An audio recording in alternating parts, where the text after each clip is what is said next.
When you imagine the realms of death, what is it that you think of? Is it an ashen nothingness, full of sweltering heat and unknown horrors? Or cold, arctic wasteland devoid of any hope and light? Do you think of a shining city on a hill, or the lake of fire? Is it an eternal feast of warriors, or a frigid underworld? Does it carve out exceptions, or are all equal in that end? What does death look like to you? What do you think of when you imagine the land beyond life? What if I told you that all of those are viable options for a soul, but more than that, many more yet exist? For the souls of the people of this world, the end and its beyond are limitless, as the stars in the sky or the grains of sand on a beach. They are countless and perfectly tailored to the wants and desires, to the worst nightmares and most brutal punishments. These are known to the people of this world as their eventual afterlives. To each soul, the on high might wear a different face, speak with a different voice, but for hundreds of thousands of years, it was all the same ending, curated by the same God. These days, however, the realms of death could be found just beyond the mortal imagining, several stars to the right, many days past morning. There, in the twinkling abyss, where even the Gith won't ride, lies a disk of astral light, and in the very center of it, a golden palace suspended in clouds, a great ornament to a life long gone, decorated to uniquely suit its inhabiting goddess. It sits upon a great courtyard, where crystal blue water falls from the aqueducts into the vast abyss below, never to be seen again. Where does it come from? Nobody quite knows. Time does not spin here, not as we know it. It is and isn't and is once more, a suggestion of perpetuity rather than a law that the denizens of this realm must obey. Orbiting this palace are dozens of tiny homes, each suspended upon their own cloud, each a home to a Valkyrie. The handmaids and daughters of the patron goddess of death, the woman now holding the reins of the most important function of divinity. Here, in the great beyond, is where our story begins. The sound of heels clicking against marble floor was unmistakable, as were the soft plop-plop-plaps of bare feet beside them. The queen of the dead, the undead, and the love of a mother walked with purpose through the grand halls of her home. She had manifested it early into her life as a deity, all those moons ago. Her attentions could be seen by how near it orbited to habitable planets, and how far it drifted from those she had forsaken. Herja was a just and diligent goddess, but she was not one for efforts in futility. Sorry it took me so long to get here. Cherry sighed. Herja's wife and the goddess of natural chaos, Cherry was many thousands, if not millions, of years older than her blonde counterpart. Where Herja was tall, upright, and strong in her countenance, Cherry was petite and rather short. Herja's entire posture boasted a woman, ready and willing to bring all under her command. But Cherry was mischievous. Her fox-like nature was evident everywhere, from the fan of her tails behind her back to the matching ears on her head, or the pointed posturing of the features of her face. While Herja was the very definition of an Aasimar, or had been at one point, Cherry was very much something else. Whimsy was having a whole panic attack. Herja's pair of glowing blue eyes shifted from where they had been watching their path to look over Cherry and judge her expression. How is he holding up? Cherry pursed her lips and worried her hands together as they walked. He isn't. He's in pieces, the poor thing. Had to sweep him off the Milky Way. Herja pressed her lips together. It was worse than she had thought. WHIM lowercase s. Y. Or whimsy. as he was known affectionately by his friends, was the spark of life that moved through the universe.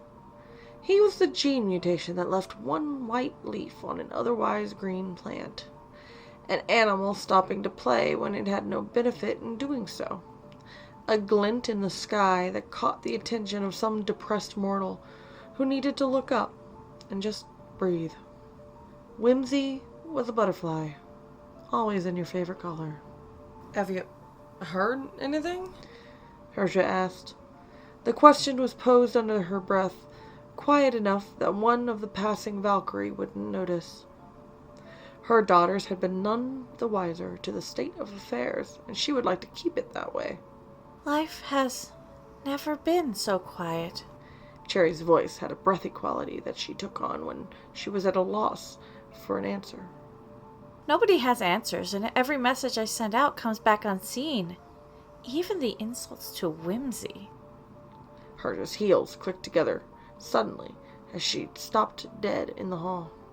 Even the insults to whimsy? "You don't think he's dead, do you?" I hope not. Cherry pressed her lips together. A goddess of her age was not accustomed to being in the dark like this, and Herja could only imagine that it was uncomfortable for her beloved wife. I choose to believe we would know if he was. But would we? Would anyone? It felt like time had stopped, more than usual. Herja could always sense the passage of time outside her home, even though here it lay suspended. The citadel was always falling, after all, but not all at the same time. Divinity played by no rules but its own.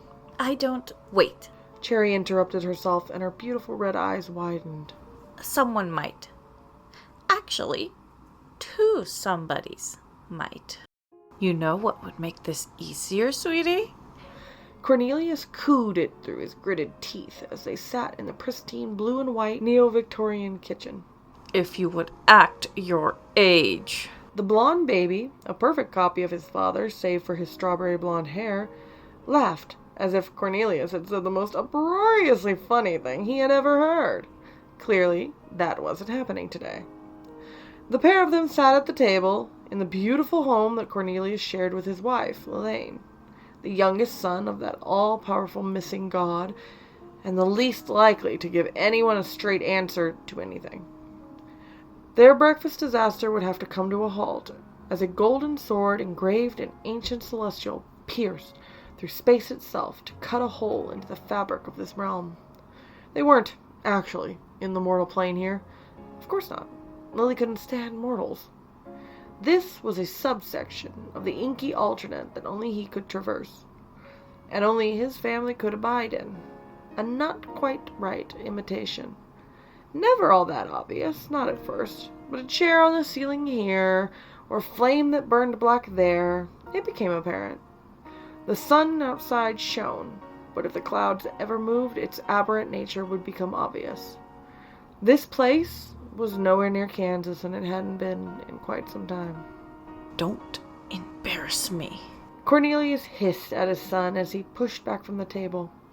That sword could only mean a visit from one person, and one person only. Herja didn't visit them either. After Dennis had died, the whole group of them had fallen out, but if she was here, then it was bad. Junior's raspberries did nothing to assuage his father that this wasn't going to be an utter fiasco. But Cornelius placed his most charming smile on his face to muscle through. Herja! Cornelius's blue eyes noticed that she wasn't alone, and his heart picked up a few extra beats. Cherry, it's good to see you. There was a clang as Junior's spoon hit the floor, and Cornelius nearly lost his perfect smile. Nearly, but not quite. Herja smiled knowingly, moving closer in that very intentional way she did, where she cocked her head to the side and honed in on him like a bird spotting a mouse in the grass. He was prey, and they both knew it. "Have you any idea what has become of your father-in-law?"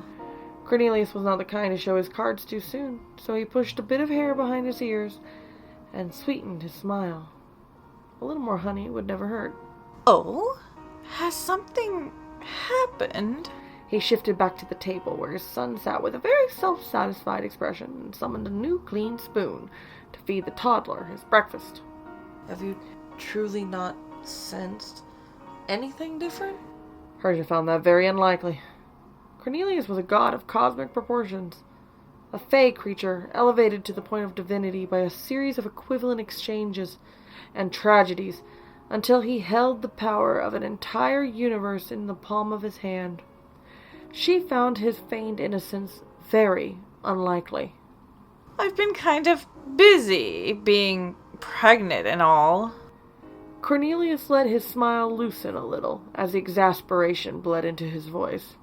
He'd been pregnant for years, full of baby and miserable. There wasn't a day that went by that he wasn't tired of this. Junior had been exhausting, but this baby was something different altogether. Still, Lily had gone thousands of years, desperate for a child, and with this, they could have them. Cornelius would give Lily anything. Herja squinted and crossed her arms as she watched the man have another spoon bat away by the child who wasn't actually a child. Cornelius stood from the table once more and faced Herja, where she was leaning on one of the blue cabinets that stored the canned goods. Cornflower blue. Tillean had worked very hard to match the color of Cornelius's eyes, and it had taken him years and many tries to get the perfect shade. Cherry had somehow managed, in the time it took him to stand, to pick up Junior and get him to eat. He had no problems eating for her, but of course he didn't. Fine. Cornelius hated being under her inquisitor's stare just as much as any mortal, possibly more. Fine. Whimsy did vent once about not feeling him, but I didn't quite understand it all. There was so much crying in dead languages. Herja pushed herself off the cabinet effortlessly with one shoulder. Would Lily know? Cornelius took a long breath.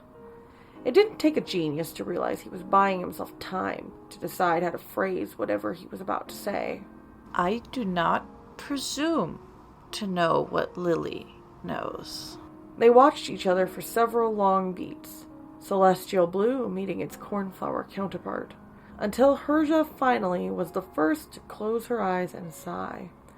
A long inhale and exhale, southern sort of sound. Well, little Faye, perhaps it would serve you to know what I know. She narrowed her eyes, and the same moment his widened, and with a snap of her fingers and a flash of light, they were gone. She had never been able to do that to him before. She'd never been this powerful before. Something had happened to shift the paradigm in a dangerously extreme way. As you well know, Herja's heels clicked even here in this white liminal space as the hallway of her palace seemed to manifest one pair of columns at a time. Great Eagle served mortality by shepherding souls through his vast afterlives to cleanse them for rebirth. I simply gather them for him as goddess of death. She walked through the space, far in front of it as it formed around them, already knowing where she needed to go, and his eyes could only follow her. She stopped in front of a large door at the end of the hall and set her hardened expression in his direction. Here, in her domain, she was as powerful as she wanted to be, and he was the bystander he hadn't been in eons. Yes. Cornelius cautiously glanced around them to see if any more information about exactly where he was in the massive palace had appeared just yet. Yes, I'm aware. Herja actually seemed pleased by that answer. That was not ideal. Herja was rarely pleased by anything while she was actively investigating an inconsistency. Not so insulated by your wife as I had feared. Did you know that a soul is a finite resource? Cornelius tried not to bristle at the mention of Lily. Herja knew how to get under his skin, and he wasn't going to give her the satisfaction of being successful. Souls are not exactly my domain. I don't worry about them unless I hate them. Herja's lips perked up on one side, and she let out a small laugh. Souls powerless are gods, Cornelius. If there are no free souls, there are no birth. No birth, no power. She raised an eyebrow. This was his problem, no matter how desperately he would rather wash his hands of it. She knew she succeeded in making her point when his lips tightened together, ever so slightly, and his eyes narrowed. I see. Cornelius watched her hand grasp the knob on the door they had stopped in front of. Eagle, in his infinite wisdom, made billions of souls to account for the theoretical upper limits of the population of inhabited planets. But he did not account for an eventuality where he was unable to cleanse them for rebirth. Herja explained as if walking a teenager through Afterlife 101 syllabus for the first time.